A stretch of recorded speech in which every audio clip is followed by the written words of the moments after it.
The Arkham games are no stranger to weird and wonderful facts, and Arkham Origins is no exception. So let me know what your favourite silly Arkham Origins fact is, and join me as we take a look at some of the most interesting details about Batman Arkham Origins you probably didn't know.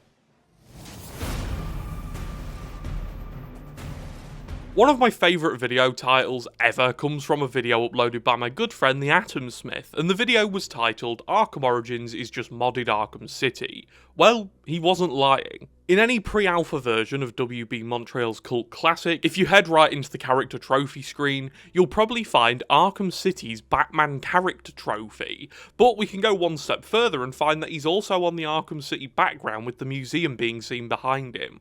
Obviously this is just a placeholder, but it's still interesting nonetheless. Other examples of Arkham Origins being modded Arkham City are the Hugo Strange or Joker death screens that appear in certain situations, or even the fact that Mr. Free subtitles pop up in early versions of the TN1 Bane fight. This really doesn't mean anything. Obviously Arkham City was the base for this game, but it's still quite interesting.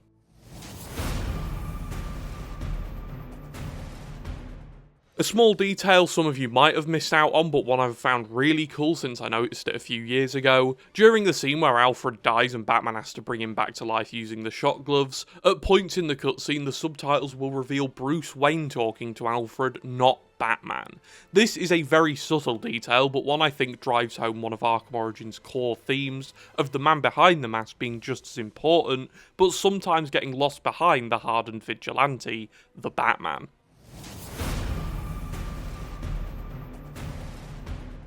During Batman's short but memorable visit to the steel mill to find Roman Sionis, aka the Black Mask, aside from being stalked by a poisonous foe, Batman can come across some old files of assassins who either denied the contract on Batman's head or were cut from the list by Black Joker Mask Sionis. These three assassins, as I'm sure you all know, are Cheshire, David Kane and Black Spider. Now, rather than assuming you have any idea who any of these three seemingly D-list villains are, let me give you a little rundown. Cheshire is a pretty niche character who debuted in 1983 and serves as a reoccurring foe of the Teen Titans, as well as being an occasional love interest of Catman and Red Arrow. She's an assassin who doesn't seem to have the same pull as her contemporaries, but seems to be fairly effective. Next up, David Kane. He's a much cooler assassin who, fun fact, is the father of Cassandra Cain. He also trained a young Bruce Wayne for a short time, and eventually went on to be an adversary of the Dark Knight, and finally, the only character of the cut trio to end up actually making an appearance in the Arkham universe, Black Spider. Black Spider appeared in the now non-canon movie Assault on Arkham, and was voiced by Gus Fring. That's genuinely the most interesting thing I can tell you about Black Spider. Oh, and he might have been killed by Jason Todd in Arkham Knight, we don't know for sure, but that's about it. Moving on.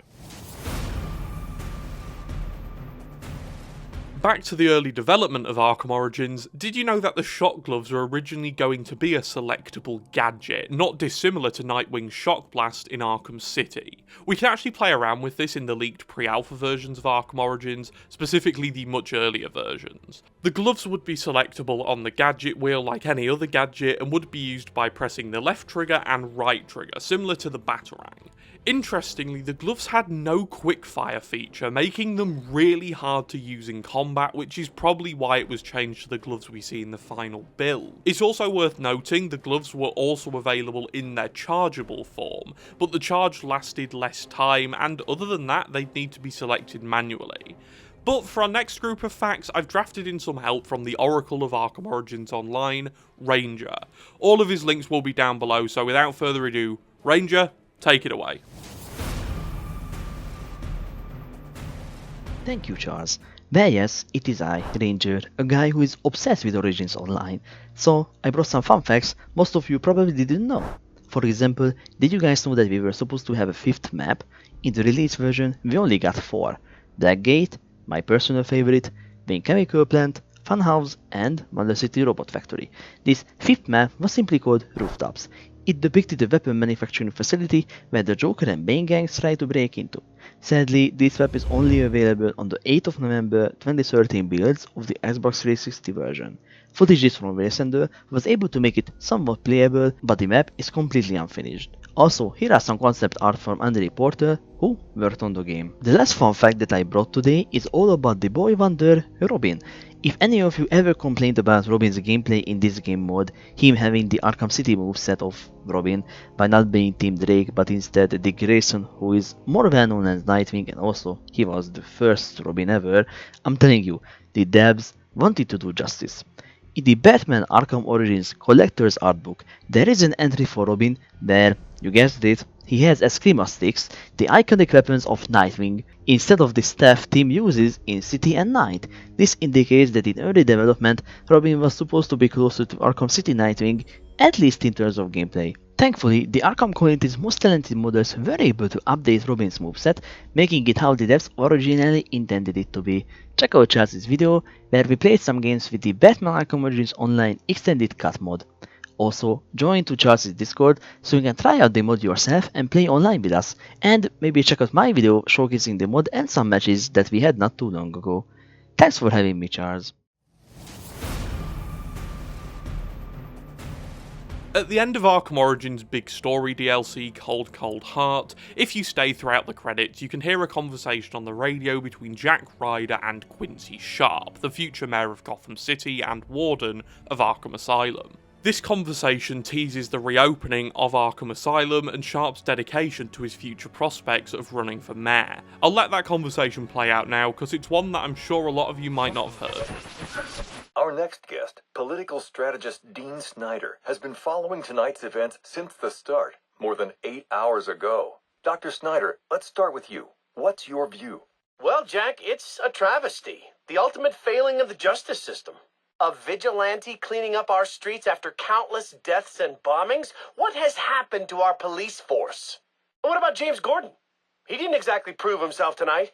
Hold on a minute, Dean. Now, I'm no defender of the GCPD or Captain Gordon for that matter. Like you said, tonight's debacle is some reflection of his efficacy, but I can't see any police force in any municipality doing a substantially better job against criminals like this Joker character or any of the hired killers he's brought into town. I mean, these guys are a different breed. We've never seen anything like this. So for me, it's less a reflection on Gotham's cops and more of a reflection on the state of our country. A country where our mental health and education systems are so warped and broken that we produce criminals of this nature. You raise an interesting point, Hank, but what I'm wondering is what we'll do next. No, it's not an interesting point. It's just plain wrong. They're both wrong. This isn't about the police or the Batman. It isn't about the state of our nation somehow churning out a dangerous new batch of the criminally deranged. It's about the failing of one single institution. An institution which, in my view, represents the biggest threat to Gotham and its citizens. A time bomb, just waiting to go off.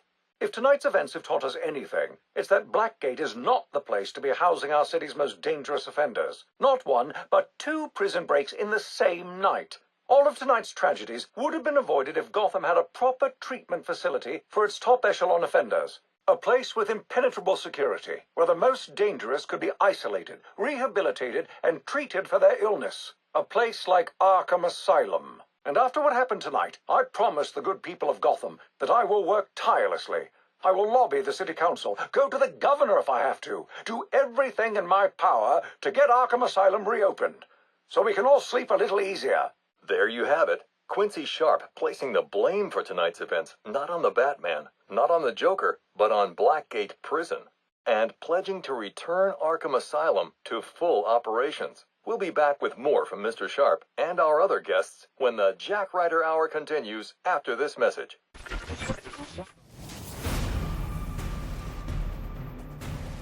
Now, one of Arkham Origins' most controversial changes was its changing of Harley and Joker's first meeting. Arkham Origins shows Joker and Harleen Quinzel first crossing paths in Blackgate, but the patient interview tapes in Arkham Asylum directly contradict this, by stating they met at Arkham instead, adapting the classic mad love storyline from Batman the Animated Series. I can't believe I have to say this, but Arkham Origins is believed to be non-canon by a lot of people. I just want to dispel that myth now. Arkham Origins is very canon, which makes it weirder that this change was ignored in later entries. When Rocksteady released Arkham Knight 2 years after Origins, Harley's character bio reverted back to the original idea, once again claiming her obsession with Joker began at Arkham Asylum, not Blackgate like Origins shows. The series only half fixes this inconsistency years later on down the line with Batman Arkham Shadow. One audio tape has Harleen and Joker pretending to meet for the first time, with Harleen suggesting this is a roleplay Joker enjoys repeating,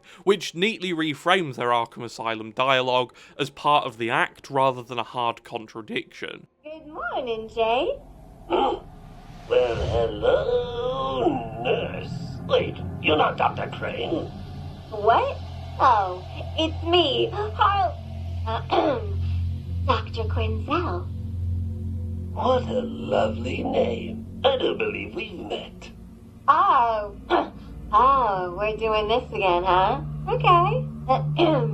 Hello, sir. I'm Dr. Harleen Quinzel, your new therapist. Well, you know what they say. You never forget your first time. Nice to see that a couple of months in Blackgate hasn't hurt your sense of humor. It's not so bad. Like a mediocre restaurant on the moon. Although, the company's better. Your new boss can be a real hoot, too.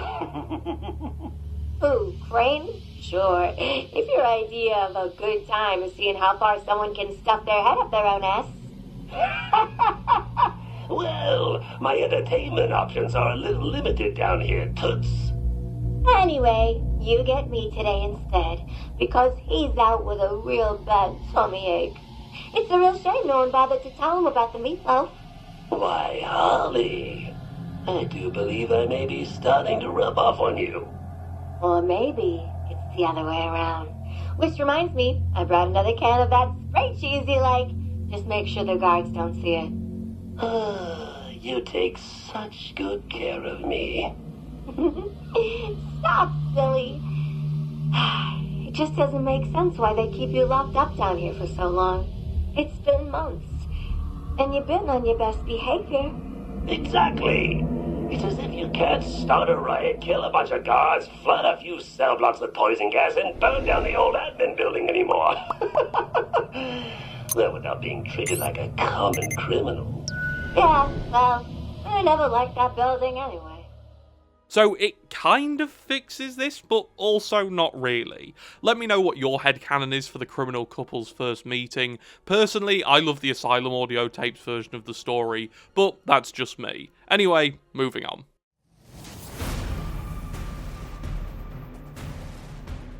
Our final fact from the pre-alpha version of Batman Arkham Origins comes in the form of some interesting changes made to the Mad Hatter side mission, where Batman must save a girl from the grotesque clutches of Jervis Tetch. These changes can be found in two separate versions of the mission and come in the form of all three members of the Wayne family being enemies for Batman to fight.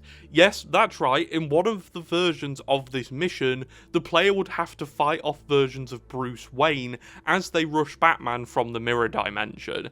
Absolutely insane. The other change found in a much later version of the game would have Batman fight his parents. Yes, you heard me right, this version of the side mission would have seen the Dark Knight fight Thomas and Martha Wayne. In this version of the fight, we can see a note left by a developer which reads Wayne's to be replaced by chalk outline versions, hinting at the fact we're not only supposed to fight Bruce's parents, but Bruce's recently shot parents. This is probably the most insane thing I've seen in any build of any Arkham game, so let me know if you think this should have been in the final release as we move on to our final fact of the video.